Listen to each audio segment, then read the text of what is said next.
আলোক রশ্মি যখন কোন একটা প্রতিফলক তলে অভিলম্ব বরাবর অর্থাৎ নর্মালি পড়বে, তখন আলোক রশ্মিটা কি হবে চলো আমরা দেখে নিই এখানে কি হচ্ছে। তো এখানে আমরা দেখতে পাচ্ছি যে রিফ্লেকশন অফ লাইট, অর্থাৎ আলো পড়ছে এবং আলোর রিফ্লেকশন হচ্ছে, রিফ্লেক্টেড ব্যাক হচ্ছে। তো এটাকে আমরা আস্তে আস্তে যদি নর্মালি করি, মানে হচ্ছে অ্যাঙ্গেলটা এদের মধ্যে, অ্যাঙ্গেল অফ ইনসিডেন্স কি করব 0 ডিগ্রি করে দেবো। নর্মালের সঙ্গে যে অ্যাঙ্গেল করে সেটাই তো অ্যাঙ্গেল অফ ইনসিডেন্স বলে, আপতন কোণ। তাহলে আপতন কোণের ভ্যালুটা আমরা পুরো 0 ডিগ্রিতে নিয়ে আসবো। 0 ডিগ্রিতে নিয়ে আসতে কি হবে, কমাতে হবে আমাকে, পুরো পারপেন্ডিকুলার করতে হবে।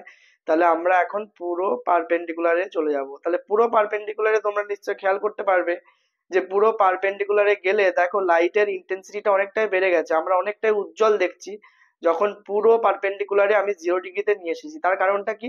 তার কারণটা হলো আমরা জানি যে কোনো একটা আলোক রশ্মি যখন লম্বভাবে পড়ে, কোন একটা অভিলম্ব বরাবর কোন একটা প্রতিফলক তলের উপর পড়ে, তখন সেটা কি হয়, সেই পথ বরাবরই কি হয়, রিফ্লেক্ট ব্যাক হয়।